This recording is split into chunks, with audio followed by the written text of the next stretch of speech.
Assalamualaikum warahmatullahi wabarakatuh. Video kali ini kita akan membahas tentang solusi gagal bayar di aplikasi pinjaman online. Karena saya melihat masih banyak teman-teman di luar sana yang masih cemas, yang masih takut, dan juga masih stres karena gagal bayar pinjol. Nah, terkadang saya berpikir bahwa memang nggak semua orang itu bisa cuek. Nggak semua orang itu bisa santai ketika menghadapi masalah gagal bayar pinjol seperti ini. Makanya, yang namanya ilmu bodo amat itu penting banget untuk kita pelajari dan juga kita terapkan dalam situasi yang galbe pinjol ini. Karena apa? Karena ketika galbe pinjol, pasti kita akan menghadapi segala macam bentuk hal yang mungkin nggak pernah kita temui, nggak pernah kita rasakan sebelumnya. Contoh, telepon bertubi-tubi, WA nggak karu-karuan, kadang ada kata-kata kasar dan lain sebagainya.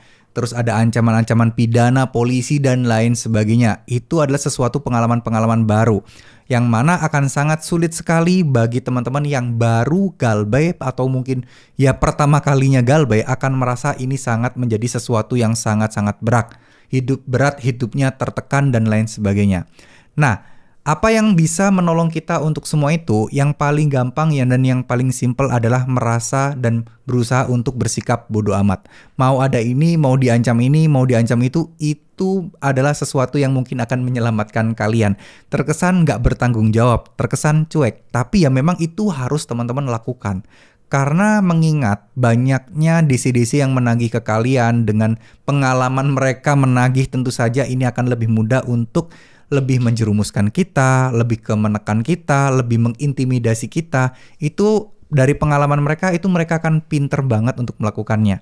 Nah, buat yang mungkin sudah pengalaman galbe, mungkin merasa biasa-biasa aja. Paling gini doang, cuman segini doang. Ya, tapi buat yang baru pertama kali mulai, ini pasti akan menjadi sesuatu yang sangat-sangat berat. Nah, untuk melatih semua itu, untuk berusaha untuk bersikap bodo amat, teman-teman sebenarnya harusnya tahu dulu resiko terberatnya itu apa dulu sih. Apa dampak terburuk dari ketika kita tidak bisa bayar hutang di aplikasi pinjaman online. Nah, itu teman-teman harus tahu dulu. Yaitu kalau dari versi hukum, kalau dari versi pemerintah dan juga OJK, yaitu cuman selik OJK dan blacklist BI checking. Itu adalah resiko terburuk. Kalau orang terus-terusan kreditnya macet, nggak bisa bayar, ya selik OJK-nya doang yang jelek. Dia tidak akan bisa minjam di tempat manapun. Dia tidak akan bisa ngutang lagi, mau minjem kredit mobil, kredit rumah, itu nggak bisa. Itu adalah hukumannya. Nah, dari sini teman-teman harus tahu IO resikonya seperti itu loh. Jadi ketika ada ancaman mau dipenjara lah, mau untuk uang rekeningnya mau dikuras lah, mau auto debit lah, dan lain sebagainya lah, itu teman-teman udah ngerti, nggak mungkin, nggak bakal mungkin. Nah, dari situlah teman-teman akan bisa bersikap bodo amat, ya, akan bersikap lebih tegar, akan bersikap lebih tenang. Karena sudah tahu dan sudah meyakini. Kalau kalian nggak percaya mungkin omongan saya, teman-teman bisa baca sendiri kok. POJK itu dibaca aja. Paling nggak butuh waktu 1 jam, 2 jam, udah bisa selesai tuh semua POJK yang berkaitan dengan undang-undang pinjaman online seperti ini. Ya, saya yakin teman-teman bisa baca lah ya, gampang semuanya.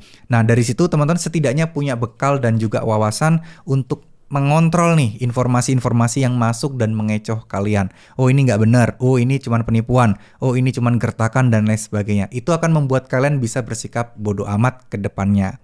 Nah, untuk melatih semua itu, untuk melengkapi kegelisahan kalian, saya tahu kalau orang yang lagi gelisah, orang yang lagi stres, pasti akan susah juga dan mager banget buat ngapa-ngapain. Dan untuk semua itu, ya solusinya cuma satu. Teman-teman mulai untuk perbanyak ibadahnya, perbanyak zikirnya, perbanyak ibadahnya. Mulai dekatkan sama Tuhan Yang Maha Kuasa, itu akan jauh-jauh sangat-sangat membantu untuk pertama kalinya.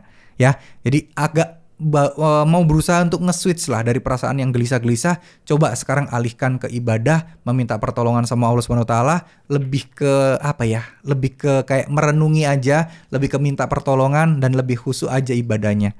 Karena itu akan membantu dan bakal ngefek banget buat kehidupan teman-teman dan juga pola pikir teman-teman serta kekhawatiran teman-teman tadi itu akan jauh lebih terkurangi. Ya, cobain dulu deh. Cobain aja dulu. Insya Allah ini akan bisa benar-benar membantu dan bermanfaat buat teman-teman. Karena nggak ada pilihan lagi. Karena kalian mau bergantung sama siapa, minta tolong sama siapa, cerita sama orang, ujung-ujungnya kalian akan diomongin sama orang itu. Ya, nggak pernah tahu kita isi hati manusia. Ya, tempat kita kembali kemana ya cuman kepada Tuhan Yang Maha Kuasa. Jadi, udah, Perbanyak aja ibadahnya sambil kalian melakukan aktivitas seperti biasa, fokuskan untuk mencari rezeki tambahan dulu. Insya Allah nanti pasti akan ada jalan kok. Jadi nggak usah khawatir. Kalau nggak ada duit, nggak usah dipaksakan harus dibayar sekarang juga. Nanti kalian tiba-tiba jual motor, jual barang-barang kebutuhan, jual TV dan sebagainya. Yang mana nanti kehidupan kalian dan keluarga kalian juga akan kacau, hasilnya sama aja. Ujung-ujungnya nanti teman-teman akan ngutang lagi juga untuk memenuhi kebutuhan itu. Jadinya masalahnya ke makin banyak pinjol. Lebih baik masalah ke satu pinjol, beresin sampai selesai, itu akan jauh lebih baik daripada ya gali lubang tutup lubang, satu beres nambah satu, satu beres nambah satu. Nanti kalau udah mentok, utang kalian makin banyak dan makin pusing menghadapi satu persatunya.